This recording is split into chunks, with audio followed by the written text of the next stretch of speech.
Morav Rabotai, chers amis, chers Talmidim, nous allons continuer le shiur sur la mitzvah essentielle, qui est une mitzvah pas seulement d'une époque, d'une génération, mais la Torah a dit midor d'or, à savoir la mitzvah que Akadosh Baruch Hu nous demande d'effacer le nom de Amalek de génération en génération. Le texte a dit Vayomer Kiyad al-Kessia, Dieu a mis la main sur son trône divin et il a dit Milhama l'Hachem, une guerre pour Hachem, ça veut dire pour remplir le nom de Hachem, comme nous l'avons expliqué dans le cours précédent, Yud Kevavke en ordre, Amalek contre Amalek. Midor d'or de génération en génération. C'est quoi ce texte-là? Quel est le code dans le mot d'or d'or? Il nous faut expliquer qu'il y a un mot similaire à celui-ci. Quand on regarde, on contemple la Genèse, on voit qu'après la faute du péché originel, Akadosh Baruch Hu, il a dit à Adam Arishon, puisque tu t'es dénudé de la lumière que j'ai posée en toi, j'ai introduit en toi, il faut que tu saches qu'à partir de maintenant, tu vas manger Kotz Vedardar Tatzmiach. Kotz, cela veut dire des épines. Dardar, c'est des ronces. Dardar, ça vient du mot d'or d'or. En fait, en jeu de mots, le péché qu'elle a fait Hava, parce que disent nos sages que lui il dormait. Il dit dors, dors, continue à dormir. C'est bien. Tu as perdu cette notion d'éveil. Parce que le Ham Israël, il doit être toujours éveillé. Comme il est marqué dans le Cantique des Cantiques, Ani Yeshena Velebi Er. Moi, je dors, mais mon cœur est réveillé. Si toi, tu n'es pas réveillé, le Yetzer Hara, le Satan, le Nahash, la force négative femelle, Lilith, elle est réveillée et elle fait toutes les catastrophes dans le monde.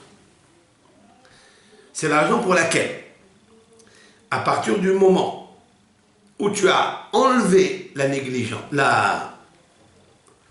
l'éveil, la vigilance, tu as été négligent, alors à ce moment-là, tu vas faire pousser des ronces et des cactus et des épines. Qu'est-ce qu'il a voulu lui dire en fait dans l'allusion? Kotz Vedarda, c'est ce que j'ai expliqué dans le cours précédent.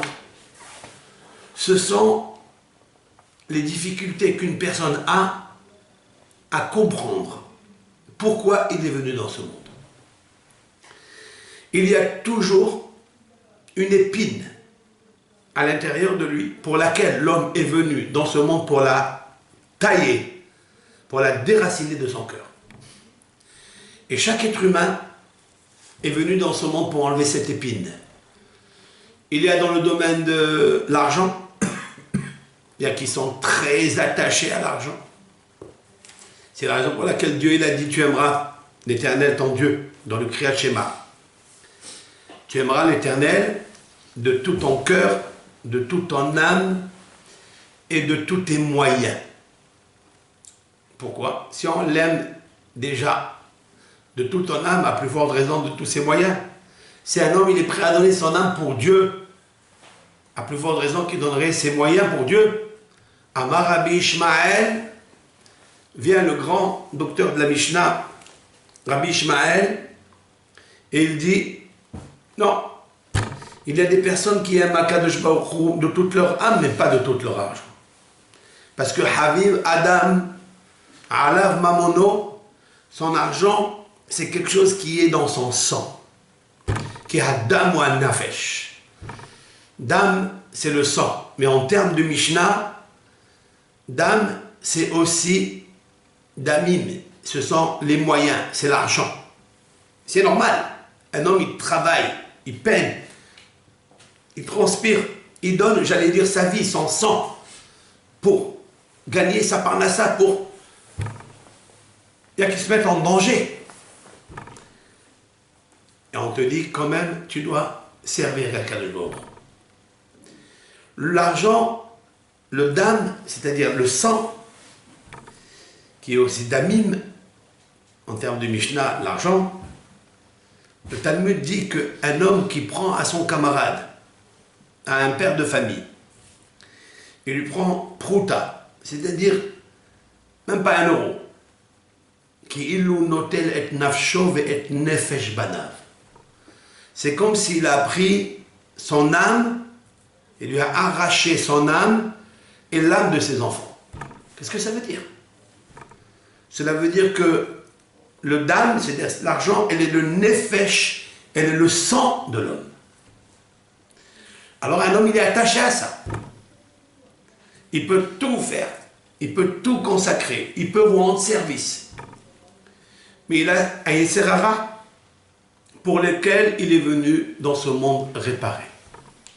Se détacher de l'argent. Et quand il va se détacher de ça, il va se détacher de cette épine. Et de la Hidar des routes, le mot dardar veut dire Hidar des routes, c'est-à-dire l'escalade. Combien de disputes il y a à cause de l'argent? Combien? Parashat Mishpatim, dans l'Exode, il y a toute une péricope, une section qui s'appelle Mishpatim, les lois relatives à quoi? À l'argent. Pourquoi? Parce que ça fait partie de Avodat Hashem dans ce monde. Il fallait qu'un homme se détache de ça. Aussi. Et s'il n'arrive pas à se détacher, à ce moment-là, le grand Hacham Shlomo HaMelech, il a dit Ra'iti hola ra'ata hata shamesh. J'ai vu une maladie incurable sous le soleil. Osher shamour libra alav le ra'ato. La richesse, elle est gardée chez le propriétaire qui la possède pour son mal, pour son malheur. Cela veut dire comme ça veut dire que si elle est gardée, la richesse chez lui, c'est pour son mal, parce qu'elle ne doit pas être gardée chez lui. Mais s'il la garde, c'est une épine. Et donc, il ne va pas se défaire pour s'unifier avec son Créateur. S'il est marqué dans le schéma, tu aimeras Akadosh Baruch Hu avec tes moyens, c'est une ordonnance que Akadosh Baruch Hu, que parmi ton tikkun, tu devras unir Hachem. Comment? En te débarrassant de ça. Bien sûr, faisant des mitzvot. Par exemple, payer la scolarité pour ses enfants, qu'il faut à l'école juive, les shabbatot, les fêtes, les mariages des enfants.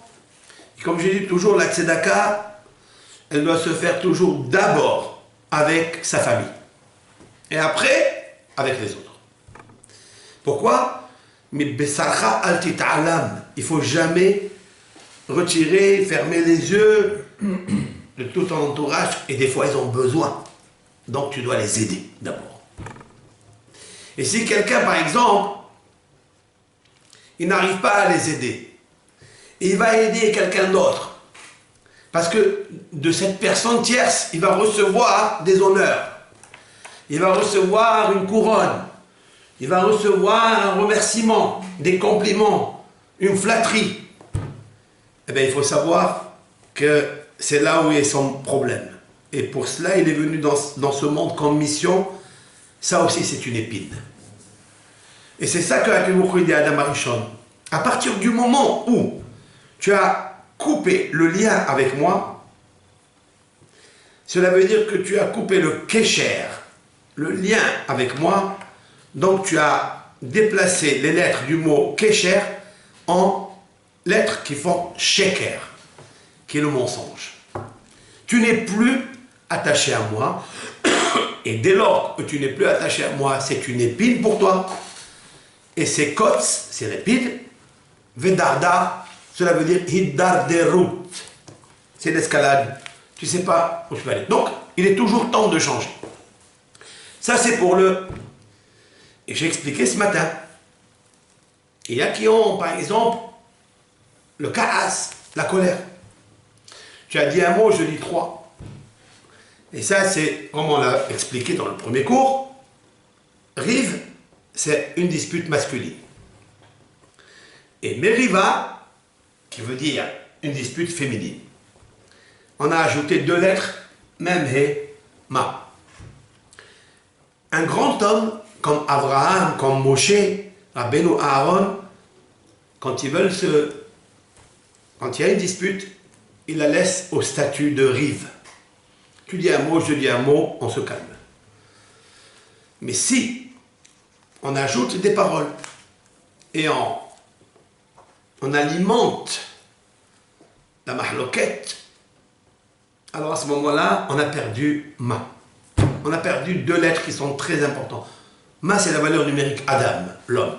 L'homme, il a perdu son être, il a perdu sa lumière. En fait, il a perdu, Adam, c'est Adama, Adamé, ça veut dire ressemblance. Il a perdu la ressemblance pour laquelle il a été créé, c'est-à-dire les empreintes divines. Dieu.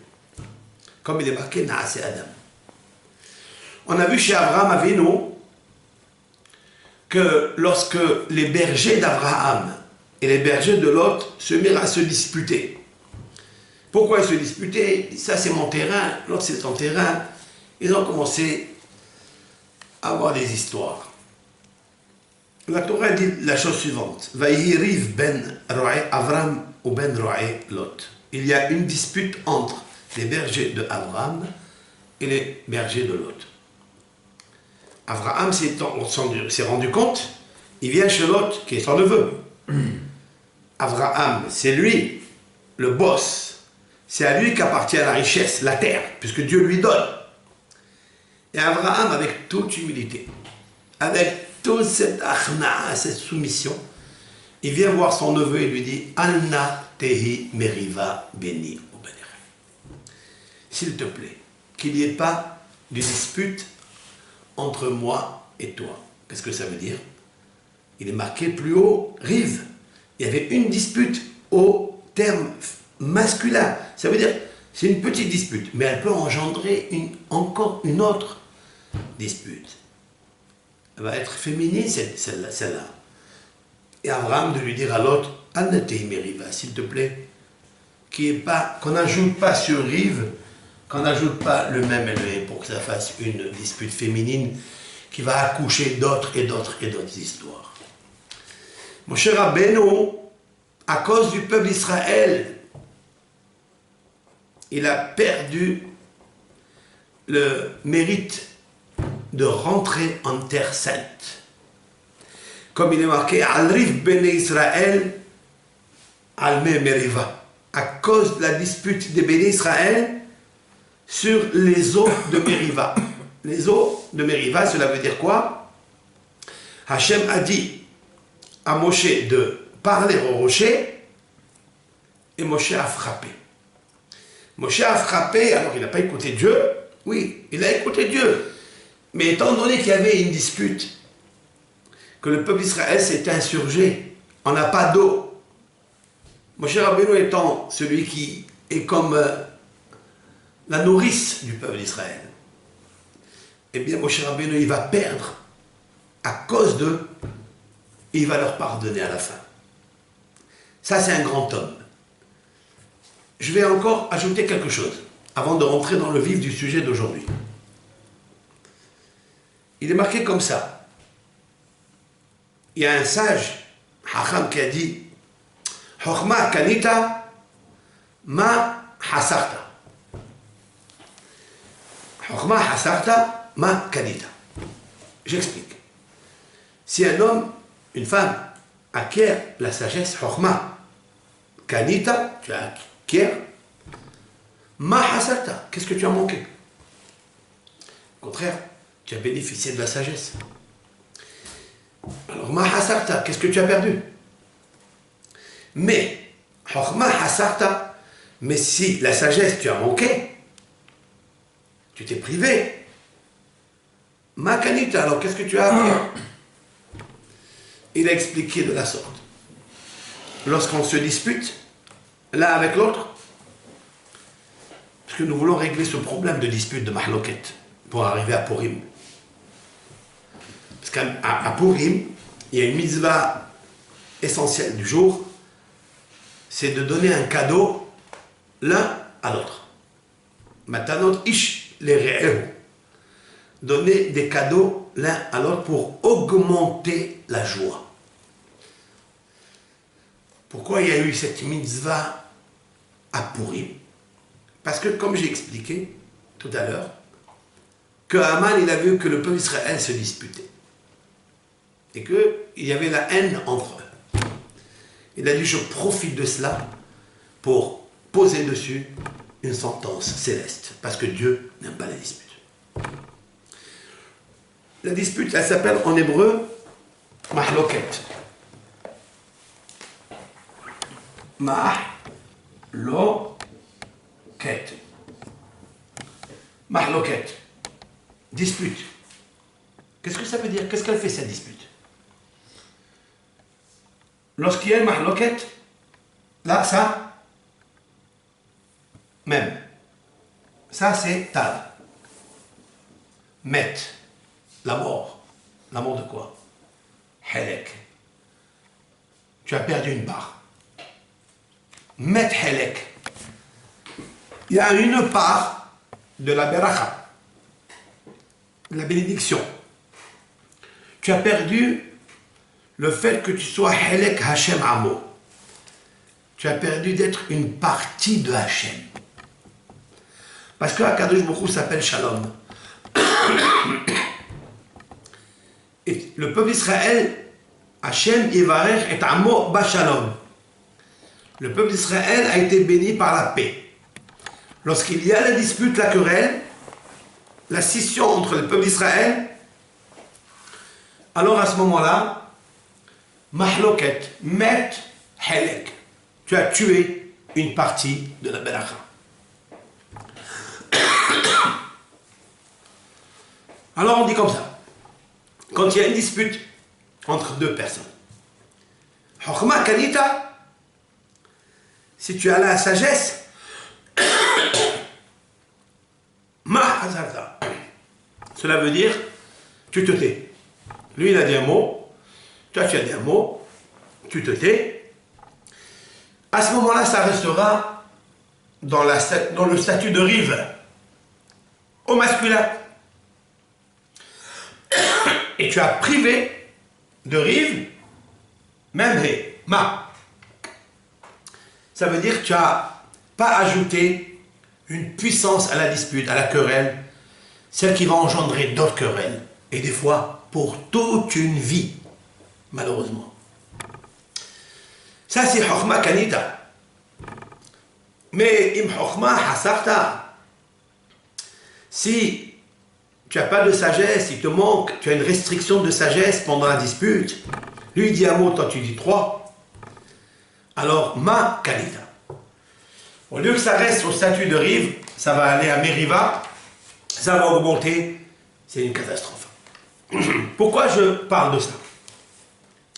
Parce que je voudrais parler que la force du peuple d'Israël, c'est de recevoir comme bénédiction d'avoir l'archange Michael avec lui. Michael étant l'ange protecteur d'Israël. À Kohen Agadol. Maintenant, nous allons commencer un cours nouveau qui est en relation avec justement le shalom. Cela veut dire quoi? Vous savez qu'il existe dans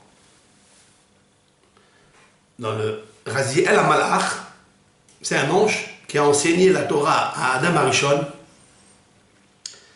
là-bas, dans ce livre, il apporte que Michaël, voilà, ça s'écrit comme ça, Michaël, ou Kohen Agadol, c'est le grand prêtre, et il est le sar, le prince, et apotropos, c'est-à-dire tuteur, d'Israël à Israël. Michaël en haut et Israël en bas. Il est un psaume, ici dans les Téhilim, que Esther, d'après la tradition, c'est Esther qui a lu ce psaume. C'est marqué, c'est le psaume 22. C'est un psaume qu'on va lire dans le Ta'anit Esther, le jeûne de Esther. Cantique, Al Ayelet HaShahar, Mizmor le David. Eli, Eli, lama azaftani. Mon Dieu, pourquoi m'as-tu abandonné? Rahok bishuati divrei shahadati. Tu t'es éloigné de ma délivrance malgré que je pleure, que je crie, comme la Ayala. La Esther Amalka, la reine Esther, le jour du jeûne, elle est dans le 3e jour de jeûne. Vous imaginez la fatigue. Elle ressemble à la Ayala, à la biche. J'avais parlé dans un cours. Et il est très intéressant de connecter avec ce cours, de le revoir. La Ayala n'arrive pas à mettre bas parce qu'elle a une matrice très très étroite. Et elle, Esther, elle s'est mise dans la peau de cette Ayala parce qu'elle n'arrive pas à accoucher la délivrance d'Israël.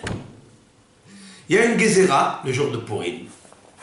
Il fallait briser le contrat qu'a acheté Haman. Alors, elle a dit, Eli, Eli, lama azabtani. Mon Dieu, pourquoi m'as-tu abandonné? De quoi s'agit-il? À quel moment elle a dit ça? Et pourquoi elle a répété 2 fois le mot Eli, Eli? Pourquoi? Alors il y a un midrash Plia, c'est un midrash étonnant. Esther, elle a demandé au ciel. On appelle ça chez Elad Halom. Elle a demandé une question dans le rêve. Ça veut dire quoi? Qu'est-ce que ça veut dire demander une question dans le rêve? À qui demander cette question? Le Harizal explique qu'il est des tzadikim, des grandes personnalités très retirées de ce monde, qui arrivent à se maîtriser, concentrer la mahshaba, la pensée, même en plein jour. Ça existe dans les rabbins du Talmud, pas d'aujourd'hui.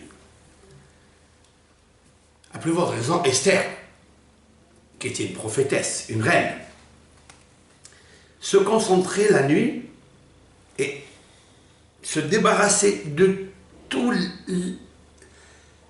les problématiques qu'il y a dans ce monde de la journée. Et concentrer sa mahshava et demander à Akadosh Baruch Hu de lui révéler et de lui donner une solution à sa question.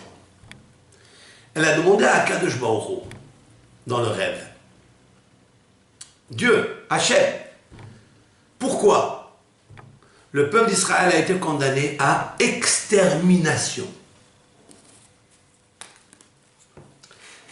Kalaya, comme ça c'est marqué, ou Klaya.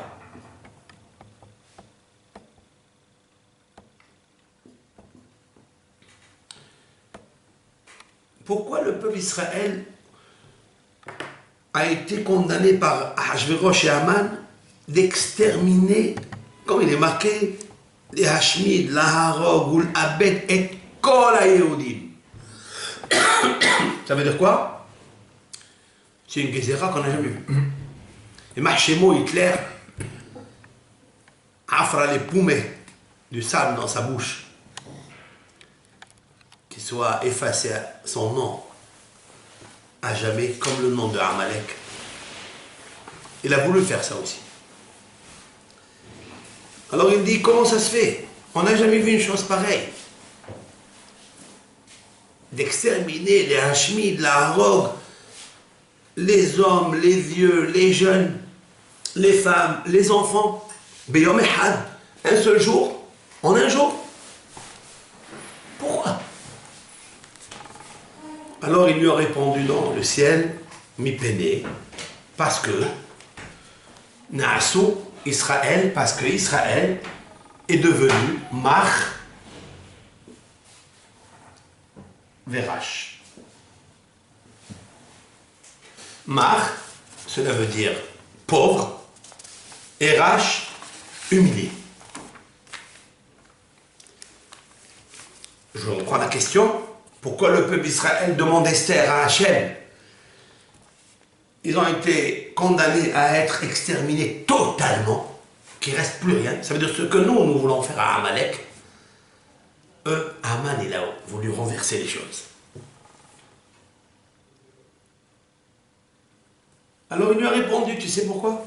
Parce qu'ils sont devenus mach. Ça veut dire qu'ils sont devenus bas, humiliés. Qu'est-ce que ça veut dire? Quelle est la notion de mach et rash? Voilà le Midrash Plia, Midrash étonnant.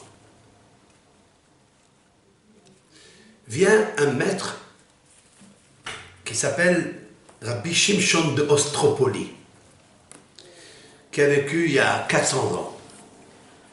Un des élèves de Rabbi Yitzhak Luria Ashkenazi, le Harizal. Et il dit une réponse fabuleuse. Écoutez bien. Michaël. Michaël, c'est le nom de l'ange. Mais Michaël, il a 5 lettres. Ces 5 lettres font la force de Michaël. Michaël, c'est un ange qui a accompagné Moshe, Rabbeinu dans le désert, et en même temps le peuple d'Israël, dont on le sait. L'Éternel a dit à Moshe, Hine malachi elech lefanecha. Ce que je souhaite à chaque juif et juive. Voici mon ange va marcher devant toi. Ça veut dire, il va être ton protecteur. Malachi, mon ange. L'anagramme du mot, Michaël. Malachi. Ça veut dire que Dieu a ordonné à Michaël de protéger le peuple d'Israël, en l'occurrence Moshe Rabbeinu, tout le temps. Pendant 40 ans dans le désert, Michaël se promenait avec eux. Donc s'il se promène avec Michaël, donc Israël il est fort, il garde ses 5 lettres. Mais malheureusement, lorsque le peuple d'Israël, du temps de Ahashverosh, de Mordechai et d'Esther, ils ont consommé de la nourriture dans la Séouda, dans le festin qu'avait organisé Ahashverosh, pour montrer qu'il était le roi le plus puissant qui existait, alors qu'il était rachat. Il a même utilisé les kélim du Beth Amikdash. Et alors ça fait quoi?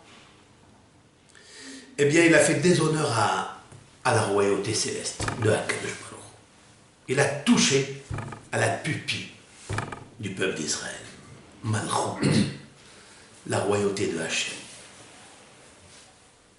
Lorsque Michaël en haut, il a vu que Israël en bas se sent humilié, le fait de ne rien dire, le fait de consommer avec le rachat, tout en étant orgueilleux, comme s'il avait, que Dieu préserve, dépassé Akadosh Baruch Hu dans le kavod.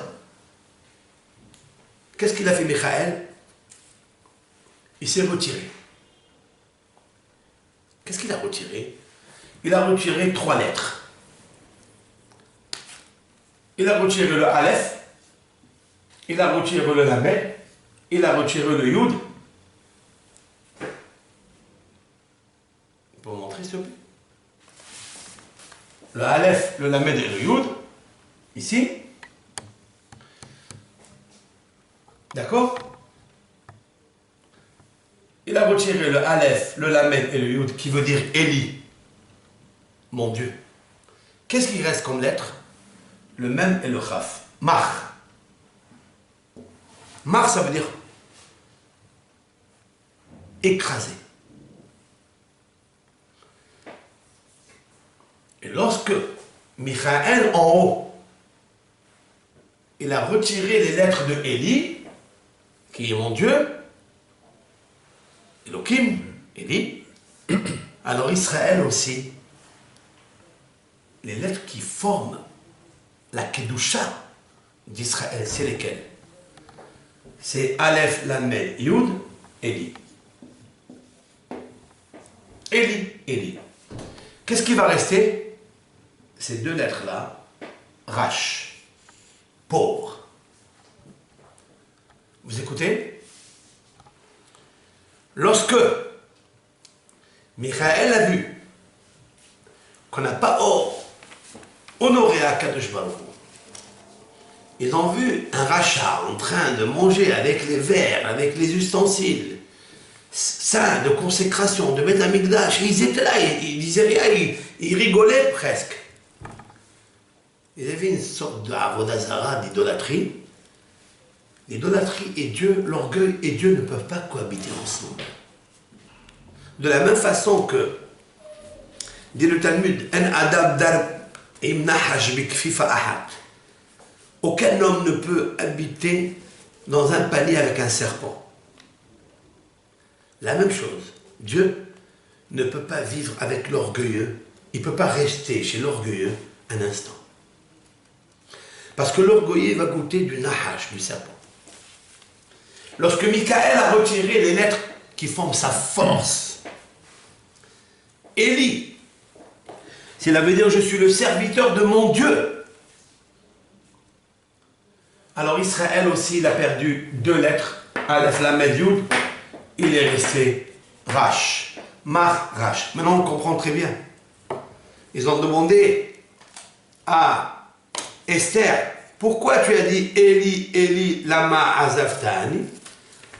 Eli, Eli, Eli, Eli, pourquoi m'as-tu abandonné? Ça veut dire quoi? Tu es parti. Vous êtes, vous les trois lettres, vous avez quitté Michael.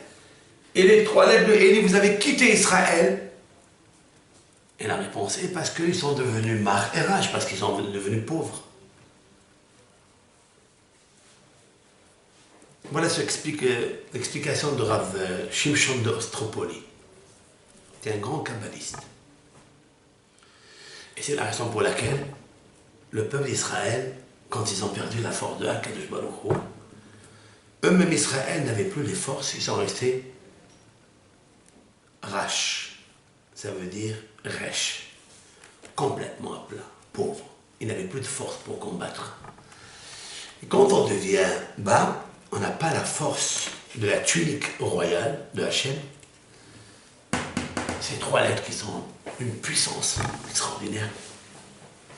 Michael d'en haut n'est plus avec toi. Alors qu'est-ce qui se passe? Nithalivu Kalaya. Dieu préserve. Ils étaient condamnés à l'extermination. Je voudrais expliquer ce midrash un peu plus. Avec votre permission, je voudrais qu'on suive bien l'explication que je voulais donner avec l'aide d'Hachem. Explication faite maison. De quoi est composée les lettres de Kalaya, qui veut dire extermination? Composé de Yudke, ici. Vous voyez?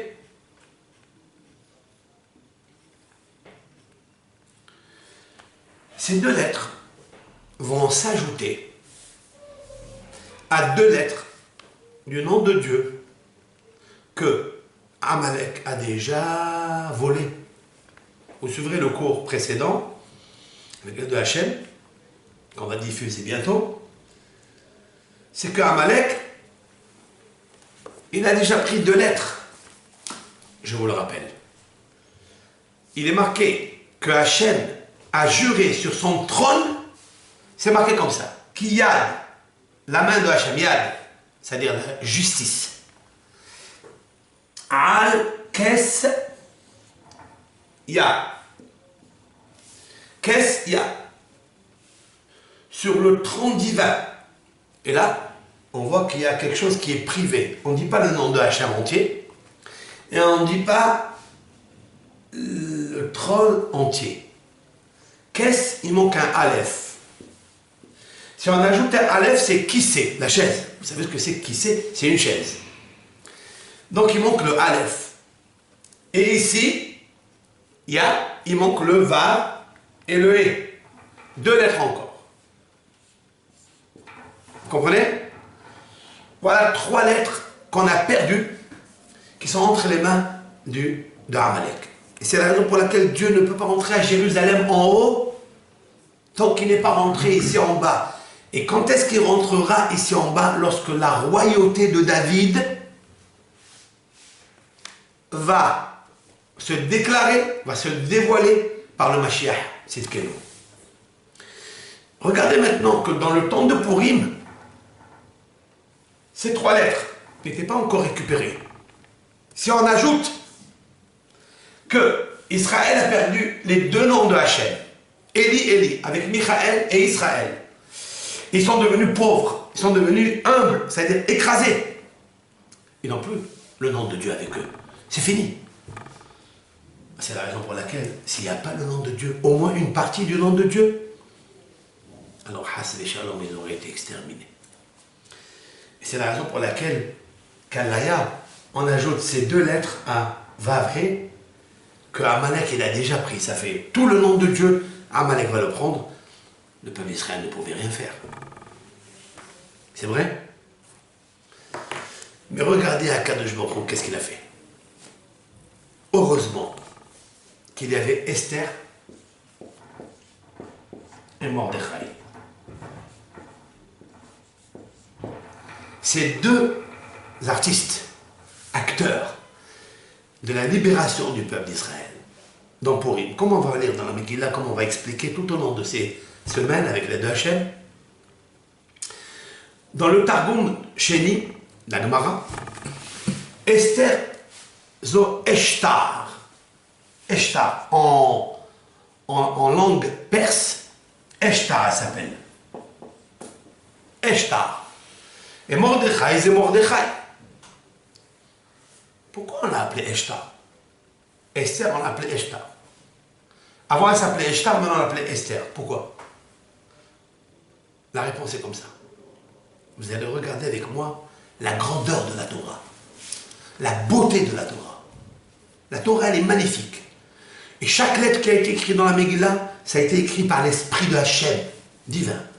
Et que Esther, elle a reçu les vêtements royaux, c'est-à-dire la prophétie. Regardez Mordechai. Vous avez 2 lettres, celle-ci et celle-ci, dans Mordechai. Voilà. 1, 2. Mach.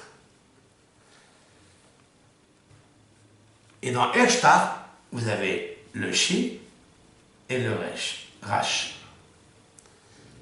Cela veut dire que Esther s'est occupée d'embellir Israël et que Mordechai s'est occupé de faire ramener Michaël. Et on va l'expliquer avec l'aide de Hachem dans le cours prochain. Toda Rabba, Tiyu Mevorachim Mipi Hachem. Amen.